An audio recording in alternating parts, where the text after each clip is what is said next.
Play as everybody was coming in, and I want to know who has seen them live, maybe even recently, if you were at the Toronto concert, for those of us that live in Ontario, Canada, or who has seen them before.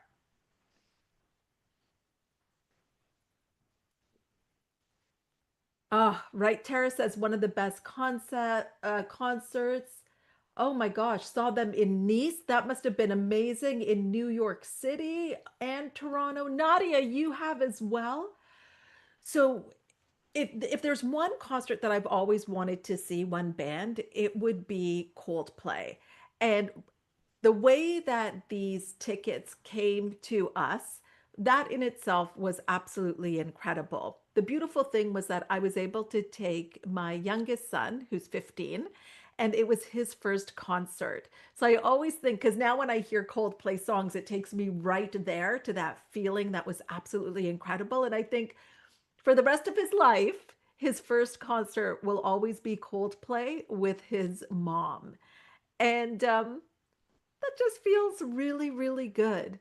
And as I was thinking about, being there at that concert with 50,000 other people, and they did that 4 days in Ontario. And of course, that was like their 200th and something performance. You think of capacity, right? Capacity to be able to receive, capacity to be able to hold that kind of energy of 50,000 people for a few hours.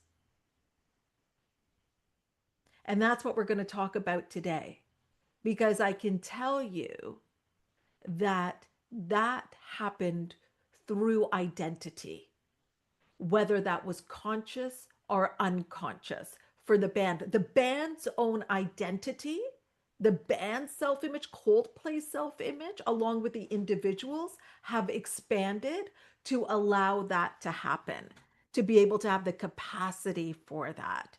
And that's what I love about the work that we're going to do over the next couple of days, because this is my core work, and my core promise of my work is that your identity changes your destiny. So you change your identity, you change your destiny. And you're going to hear from people over the next couple of days so that they can show you and you can see through their experience, like real life, how that happened. Because we look at a band like Coldplay, 50,000 people, and we think that we forget that at one point they were not known. They did not have that audience. They had to become the individuals and the band that could have that. Are you already getting this? Oh my gosh. Okay, so it looks like we're diving right in. Put your cameras on, by the way, if you can. Peggy, I want to see you if I can. Peggy Hoover, so good to see you here. Oh my goodness. Put your camera on if you can. Joanna, Gabby, if you're able to, I would love that for you. Turn any notifications off. Let's lean in and be here, really be here. Um, so, a few just housekeeping things. You're going to notice that there are some people that have HKW team with their name. And they've also, if you look at their background, they've got the Hina Khan logo. Those are people on my team. So you are welcome to send them a private message. If you have any problem with the technology, if something happens, we don't want you to have to try to figure it out on your own. We are here for you. If you have any questions throughout the lesson today, reach out to them. If you have any questions about logistics, reach out to them. We are here for you. For those of you that are here live, and I want to acknowledge you for being here live, we are taking note of who you are and your name so that you can go into a draw. Now, in order to really do that, we need you to have your first and last name. So sometimes things show up as, user number, XYZ747.